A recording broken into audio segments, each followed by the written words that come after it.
Bonjour tout le monde, aujourd'hui nous sommes au barrage de Saman-Denis. Pourquoi aujourd'hui j'ai choisi le barrage de Saman-Denis comme lieu de visite? C'est pour répondre à la question que certains me posent, surtout mes compatriotes burkinabés de la diaspora. Là, j'aimerais investir au Burkina Faso dans l'agro-business, mais quels sont les domaines d'activité que tu me proposes? Aujourd'hui, je vous fais visiter le barrage de Saman-Denis et les activités piscicoles qui s'y passent. Au niveau, vous voyez tous ces étangs piscicoles là seront dans un futur proche déployés au niveau du barrage dans les environnants. Ce sont des barils dans lesquels ils mettent de l'eau pour pouvoir être stable. Et à l'intérieur, ils ont ces filets là qui font que les poissons ne peuvent pas sortir. Et au niveau du barrage là, c'est plein, c'est parti de chaque parcelle. Et c'est une opportunité. Je pense que ici, ça peut être un passage. Mobilité au niveau du barrage c'est fait à travers les pirogues là qui sont dans les environnants. Et ce sont ces étangs piscicoles flottants. On les appelle les cases flottantes qui sont vraiment installés au niveau du barrage. Je vous invite à faire un tour au niveau du barrage de Saman-Denis pour non seulement visiter et puis voir les opportunités qui s'offrent.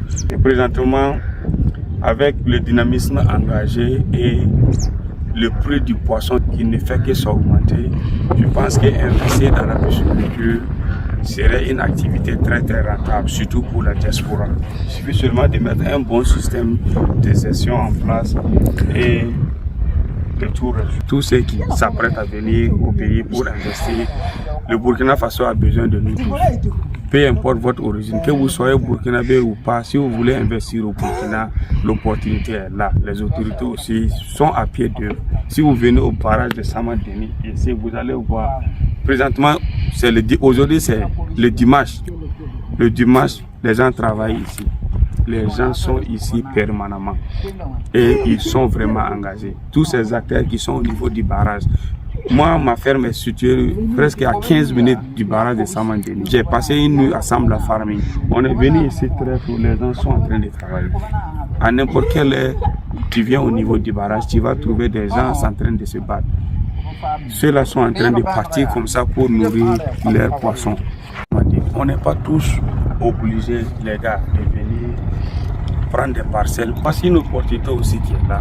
Faire venir des pirogues modernes pour non seulement faciliter le ravitaillement en nourriture des poissons et le déplacement même de ceux qui travaillent au niveau du barrage. Aussi pour le tourisme. On peut faire venir des pirogues modernes au niveau du barrage. Mais si nous, on ne fait pas, parce que présentement, le dynamisme engagé, c'est un développement endogène, c'est-à-dire fait d'abord par nous, Burkinabés de l'intérieur comme de la diaspora. Si on ne saisit pas ces genres d'opportunités, d'autres personnes rôdent autour, ils vont venir faire. Et c'est eux qui vont récolter. C'est une opportunité. C'est dans un futur très proche. Le barrage de Saman-Denis sera un site touristique que beaucoup vont venir non seulement visiter, mais aussi payer les poissons. Parce qu'il y a pas mal de parcelles qui sont en train d'être créées et je sais que dans un futur proche, la diaspora aussi viendra vraiment prendre des parcelles ici pour commencer la pisciculture et c'est le Burkina qui gagne. La pisciculture présentement, c'est une activité très rentable. Le Burkina Faso fait partie des pays importateurs de poissons, des plus grands pays importateurs de poissons. Si on ne peut pas faire ça, on peut développer d'autres activités au niveau du barrage. J'espère que certains vont réellement prendre d'abord des renseignements avec les autorités qui sont sur place au niveau du barrage, voir la faisabilité des choses et puis s'engager. Parce que depuis le matin, ce sont ces pirogues-là qu'ils utilisent. Il y a un même, sa pirogue a refusé de démarrer. Donc il était là. S'il y avait un service spécialement pour les venir en aide, bon, je pense qu'il n'hésitera pas à payer peut-être un peu d'argent pour que la personne l'amène visiter. Ou bien nous-mêmes, présentement, nous sommes en train de faire des vidéos.